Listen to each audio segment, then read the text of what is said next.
The first thing Yu Xion registered was the cold.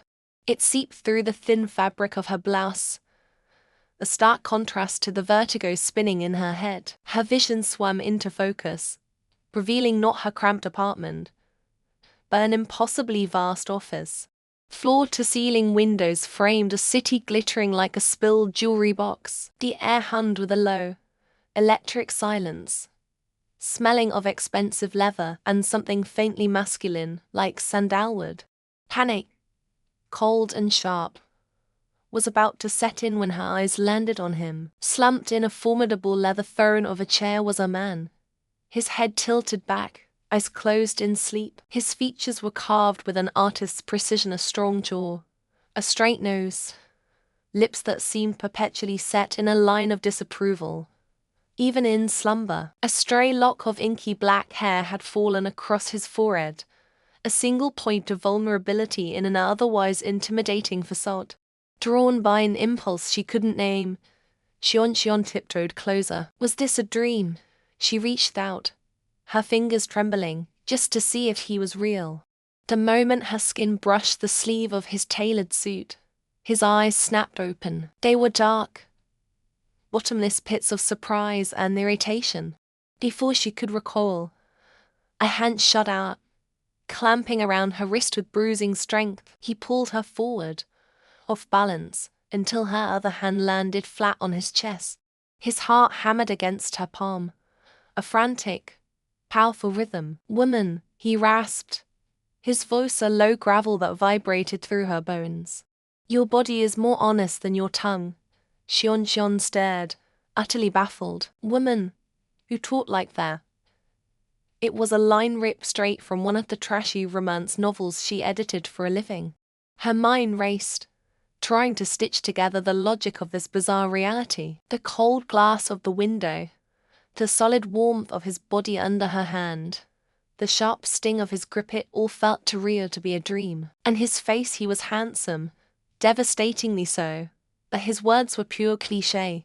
He tugged her closer still, their faces mere inches apart. His gaze was intense, analytical, as if he were trying to solve a puzzle. She could feel his breath on her lips, and a horrifying thought surfaced. In all her 24 years, she had never been this close to a man. She had never been kissed. Was this how it was going to happen? In a stranger's office, while being held captive by a walking romance trope. Then, his grip loosened slightly. The hard line of his jaw softened with a flicker of confusion. "My headache, it's gone." The insomnia. He looked at her, truly looked at her, and the anger in his eyes was replaced by a disarming, almost childlike bewilderment. "I was asleep. Deeply." For the first time in 3 years, he leaned in, his voice dropping to a conspiratorial whisper. "You did this. Can you do it again?" The sheer absurdity of the situation snapped Xion out of her fear. A bubble of hysterical laughter threatened to escape. This man, this CEO, he had to be a CEO.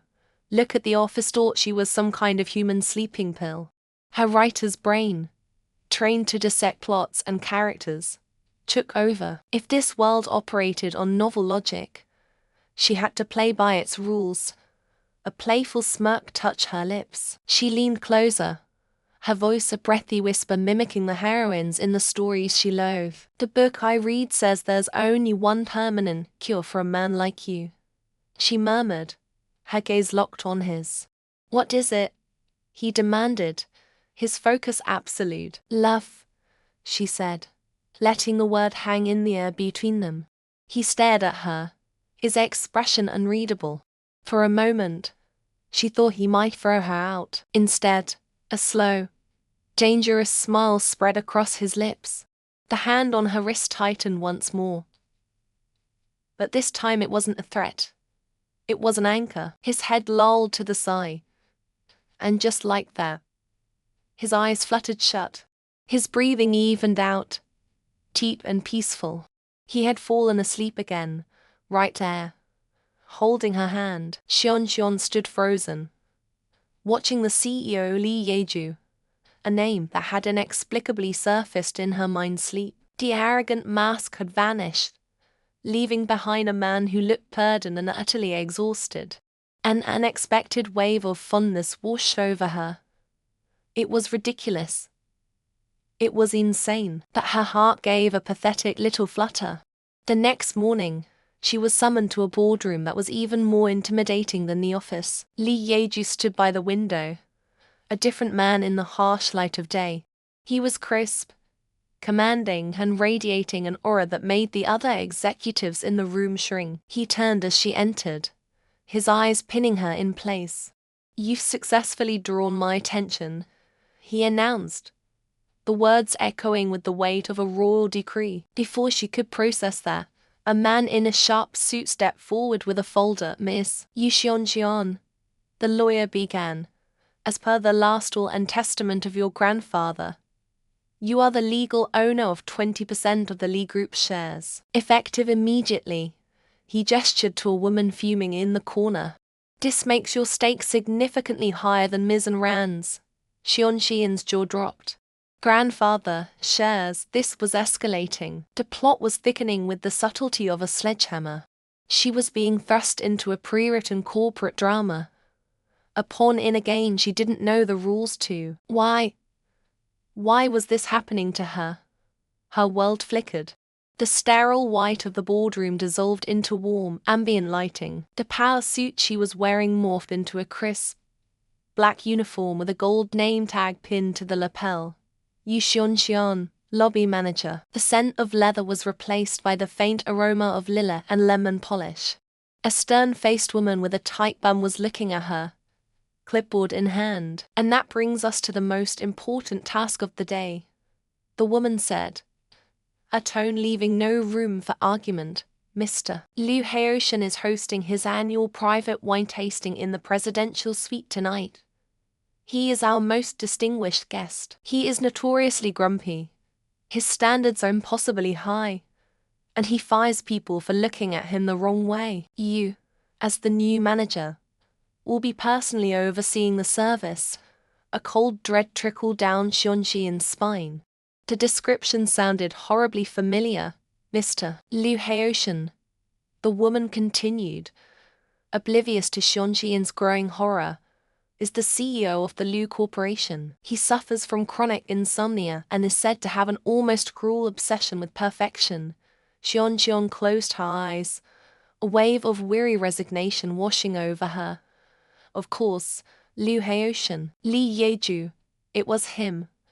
A new chapter, a new name, but the same male lead. She had escaped the corporate battlefield only to be thrown into the front lines of luxury hospitality. And this time, he was grumpy. She wondered if he would remember her, or the ridiculous claim that love was his cure.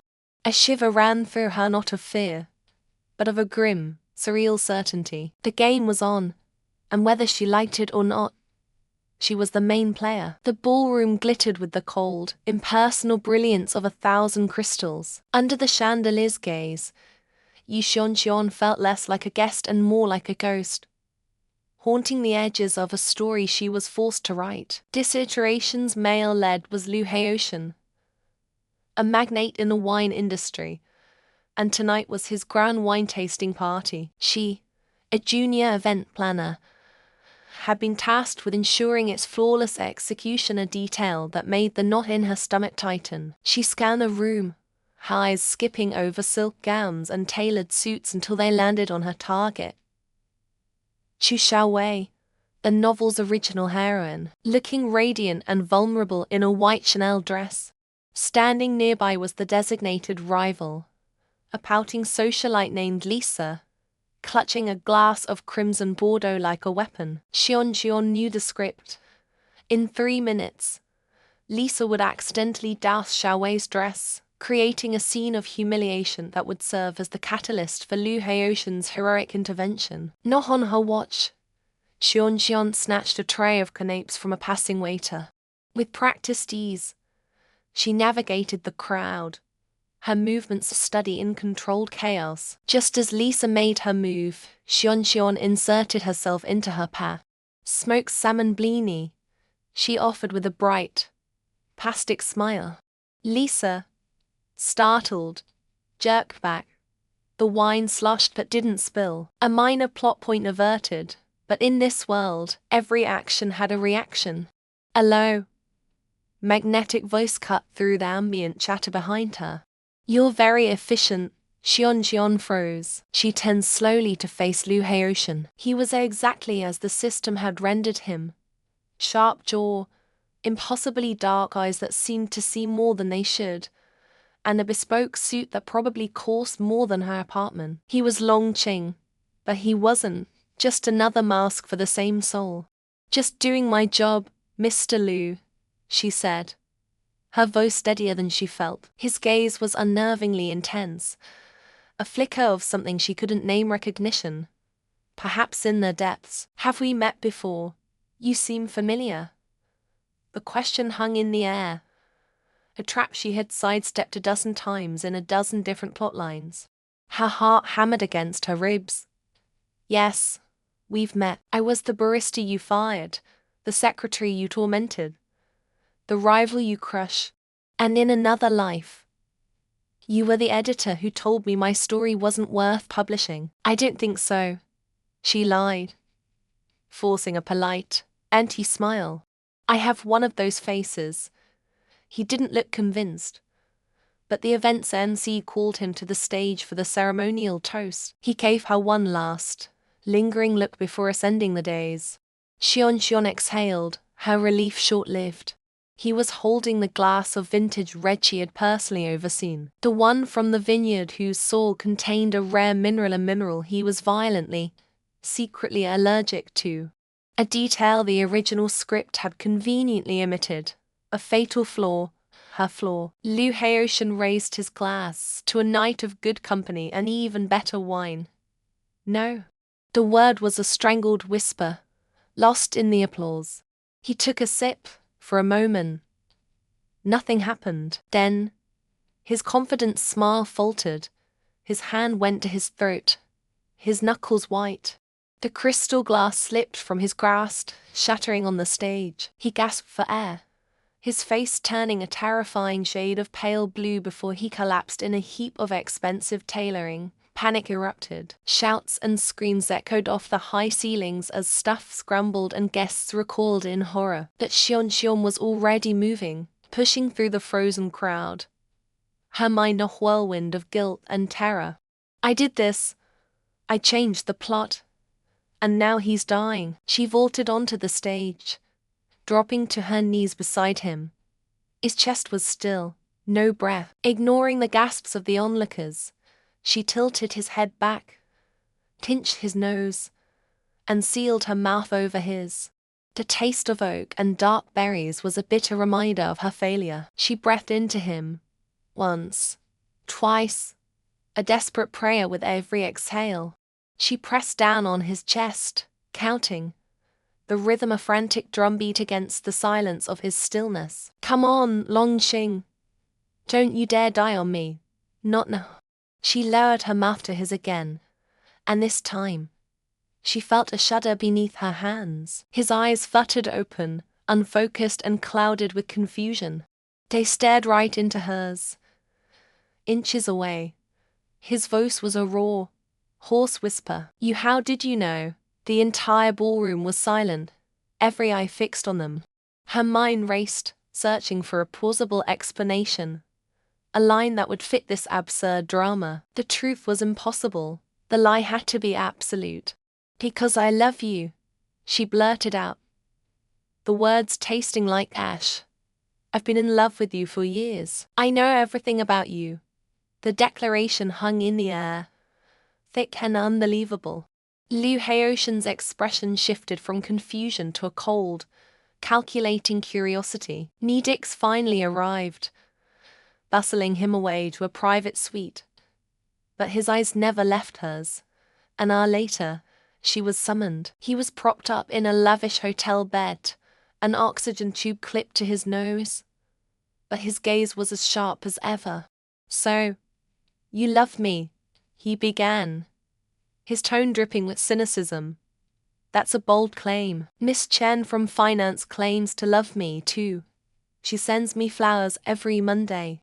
The actress, by IU, confessed her affections in a magazine last week. Tell me, are you jealous of them? He was testing her, dissecting her fabricated emotions. She had to play the part.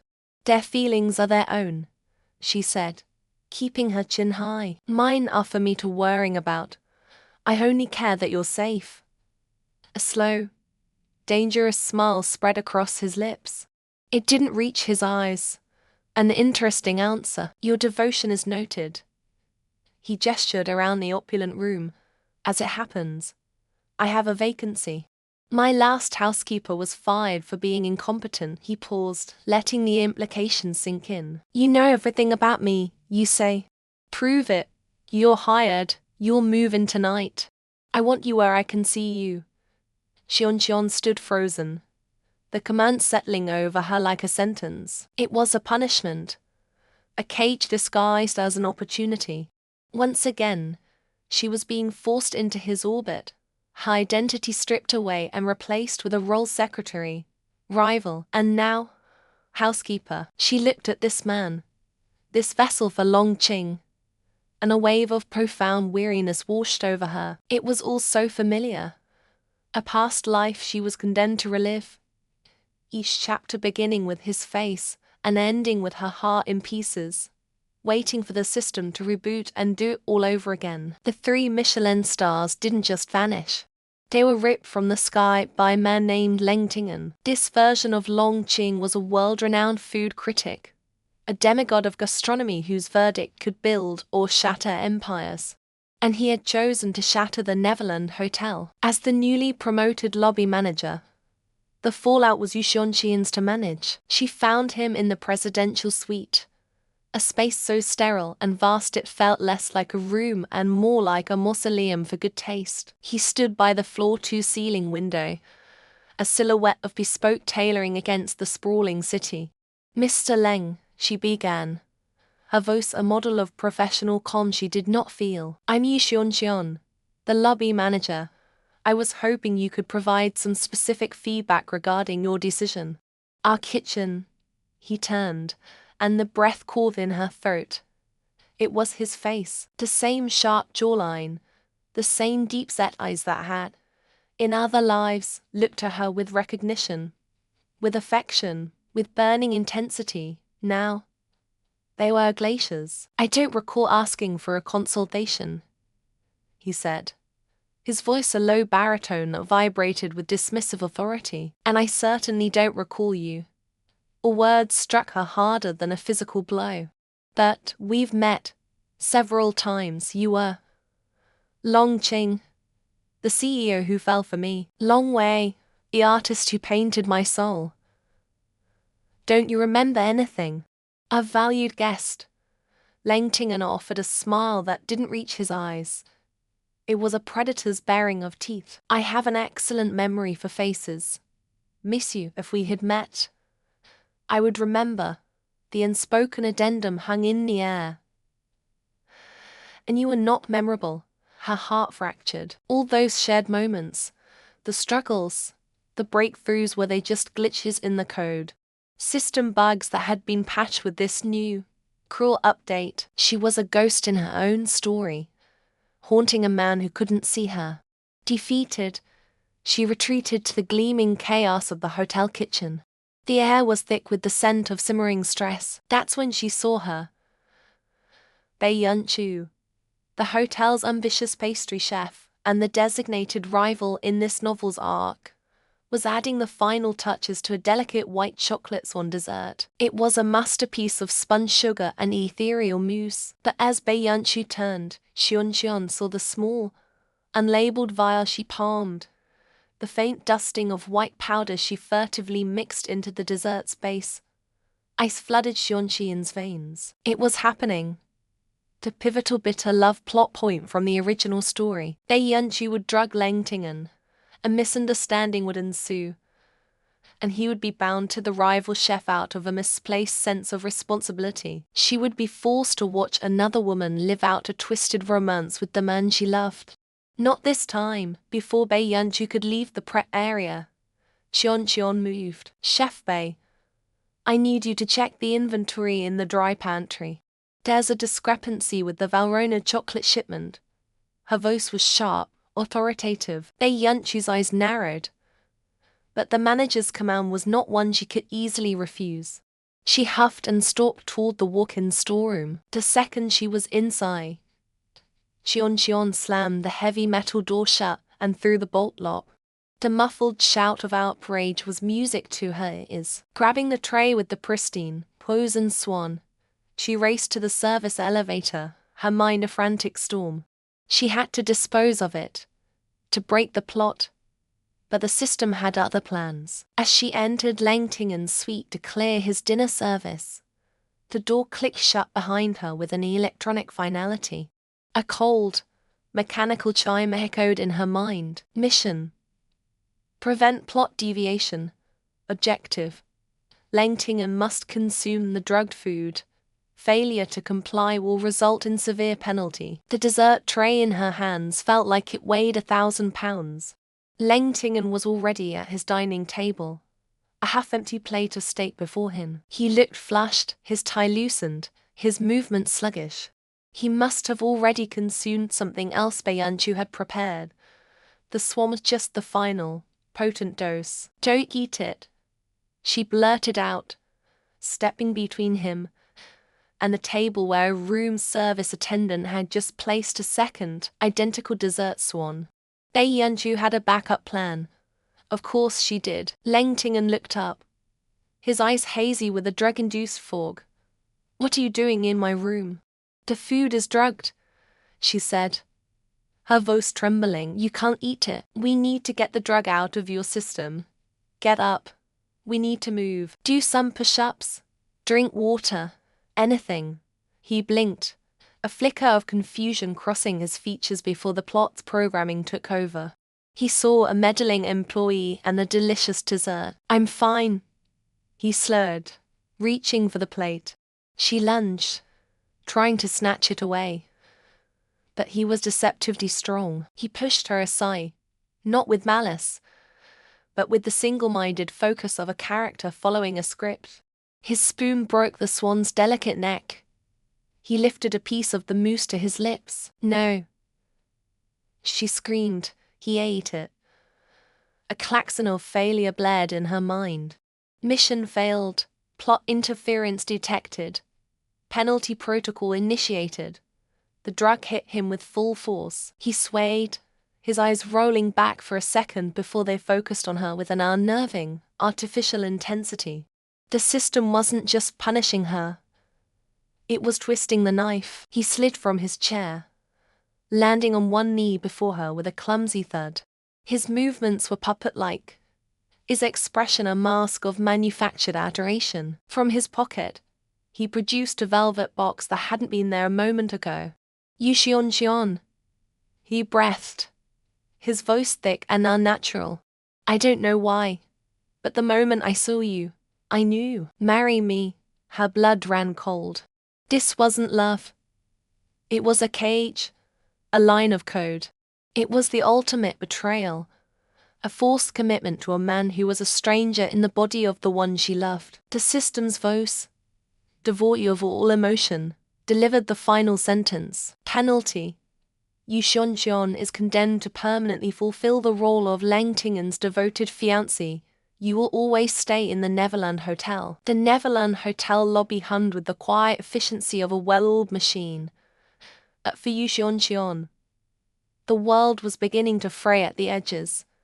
It was most noticeable in him. Huo Chengxi, the ordinary man persona of the male lead, was now a recurring NPC, a gentle echo of the powerful men she had known. He'd greet her by the concierge desk, his smile as warm as ever, but his form seemed to thin with each passing chapter, his voice a little softer, like a recording losing its fidelity. Good morning, Xion, he said, his image flickering for a microsecond, a digital ghost in a sunlit atrium. Morning, Chengxi, she replied, her heart aching with a strange, preemptive grief. He was being written out, one line of code at a time, and she was powerless to stop it. Her attention was pulled away by a sharp, commanding voice. No, the lighting there is all wrong. It needs to be warmer, more intimate. We're selling a dream, not office supplies. The speaker was Qian Zhao, president of the ascendant fashion label Qian, and a woman hiding in plain sight. She wore a meticulously tailored men's suit, her hair cropped short, her voice intentionally pitched low. But Xion saw the subtle tells, the way the fabric strained against her shoulders, the flicker of discomfort in her eyes as she asserted her authority. She was a CEO playing the part of a CEO, convinced the world would only listen to a man. Later, during a lull, Xion found Qian Jia alone, adjusting a mannequin draped in silk. President Qian, Xion began softly. Your designs are beautiful. They feel liberated. Qian Zhao's shoulders tensed. Business requires a certain uniform. Does it? Xion looked at the flowing dress on the mannequin, and back at the constricting suit on the woman who designed it. I used to think I had to follow a script, too. That I had to be the person the story wanted me to be. A wave of exhaustion washed over her. That our strength isn't in the roles we play. It's in who we are when we're not playing them. Qian Zhao stared at her, a carefully constructed mask cracking. For the first time, Xion wasn't just fixing a plot point. She was intervening, empowering. A new sense of purpose ignited within her, fierce and bright. This world wasn't just a game to escape. It was a reality she could shape, one authentic choice at a time. The next day, at the Qian brand press conference, that choice echoed like a thunderclap. Qian Zhao walked onto the stage in her usual severe suit. She spoke about market projections and growth strategies, her voice steady. Then, she paused. With the cameras flashing, she unbuttoned her suit jacket, shrugged it off, and let it fall to the floor. Underneath, she wore a breathtaking scarlet dress of her own design. She unpinned her hair, letting it cascade over her shoulders. My name is Qian Zhao, she announced, her voice no longer a forced baritone but a clear, resonant alto. And I'm the woman who built this company. My brand is about authenticity. It's time I practice what I preach. A wave of shocked silence was followed by a roar of applause. Watching from the back, Xion felt a profound sense of victory. It wasn't just for Qian Zhao. It was for herself. She had found a new strength, not in winning a man's heart, but in championing the truth. In that moment of shared triumph, she turned to find Huo Chengxi, wanting to share the smile tugging at her lips. But the space he'd occupied moments before was empty. He was gone. The chapter was closed. A cold dread snaked around her heart. The system was moving on. A sleek, black car pulled up to the hotel entrance, and from it emerged a man who commanded the air around him. He wasn't a charismatic CEO or a gentle NPC. He was just a man. But the intensity in his gaze froze her where she stood. He was the final chapter's male lead, the one the system prompts had warned her about. His name was Long Qing, and she knew him. The recognition was a physical blow, stealing the air from her lungs. It was him, the sharp jawline, the intelligent, dismissive eyes. He was the editor from her real life, the man who had looked at her manuscript, her heart and soul poured onto paper and discarded it with a cold, clinical email citing low commercial viability. He walked directly toward her, his expression a mask of glacial fury. "You Xion," he said, his voice dangerously low. Or should I say, the author. The world tilted. The hotel, the conference, Qian Zhao's victory, it all faded into a meaningless backdrop. "You. How are you here?" she stammered. "How am I here?" A bitter, humorless laugh escaped him. "You wrote me here. You wrote all of them. Every arrogant CEO, every wounded soul. They were all fragments of the character you created. The one you loved and the one you let them delete." His words were shards of ice, piercing her carefully rebuilt hope. He saw himself as the protagonist of her original story, the one she'd failed to save. When your manuscript was rejected, he continued, his voice trembling with a pain that felt centuries old. My world, our world was erased. I was deleted. Can you imagine what that feels like? To have your existence nullified because it wasn't profitable. The person I loved was the one who erased me. Devastation crashed over her. The ultimate betrayal wasn't from a rival or a system glitch. It was from him. The man she had fallen for in a dozen different ways was the very source of her original failure.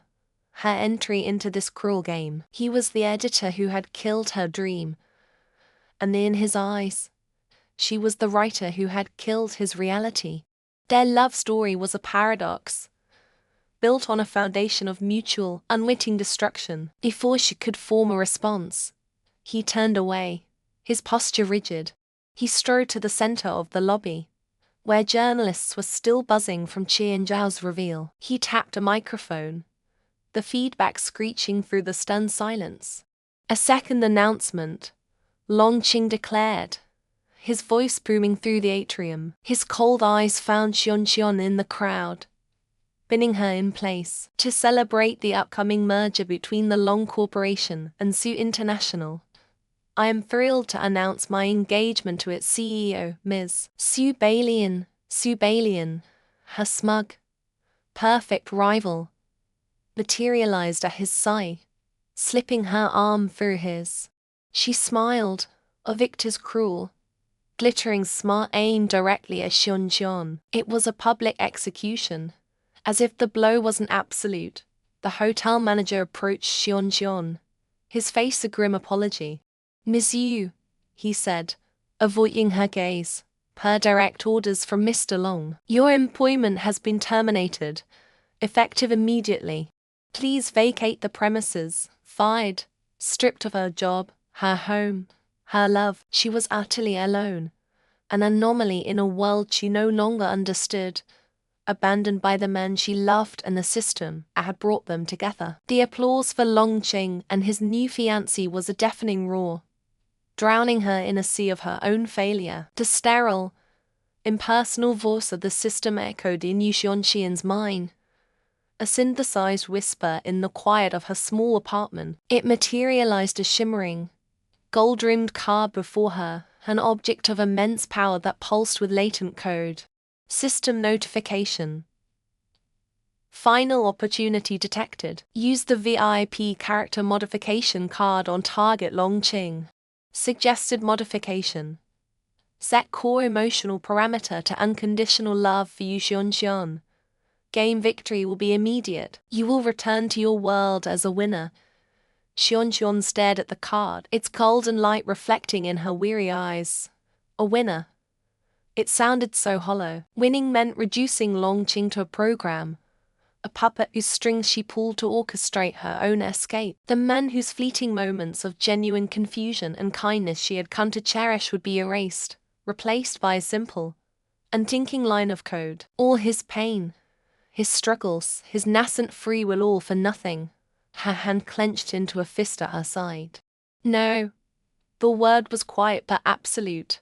A stone dropped into a placid digital lake. System query. User response is illogical. This is the most efficient path to victory. I'm not a player.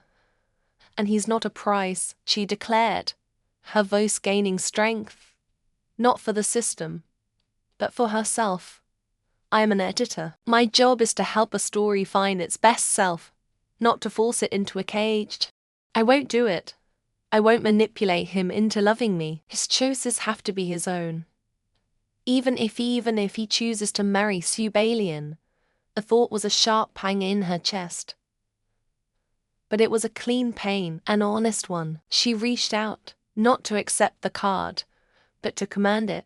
Her fingers didn't touch its surface. Howell did. System. I'm using this card, but not your way. A holographic interface flickered to life, displaying Long Qing's character profile. A list of traits scrolled by. Arrogant, Domineering, cunning, possessive, all the tropes she had written and the system had amplified. System warning. Unauthorized modification will result in unpredictable outcomes. Good, she whispered. With a surge of defiant purpose, she issued her command. Wipe them, wipe all of it. Erase every characteristic the system imposed on him. All the bossiness, the pry, the cold calculation. Set him free. Her command was an execution order. The golden card flared with blinding intensity and shattered into a million points of light that dissolved into the air. The system's voice glitched, a cascade of errors and warnings that she calmly ignored. For the first time since entering this world, she felt the profound sense of peace. She wasn't the female lead in a cheap romance anymore. She was Yu Xianxian, an editor, making the toughest, most important edit of her life.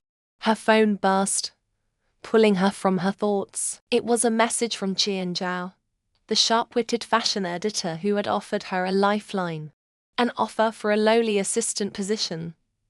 Before, it had felt like a step down. Now, it felt like a foundation. She typed her reply, her fingers moving with newfound certainty. I accept.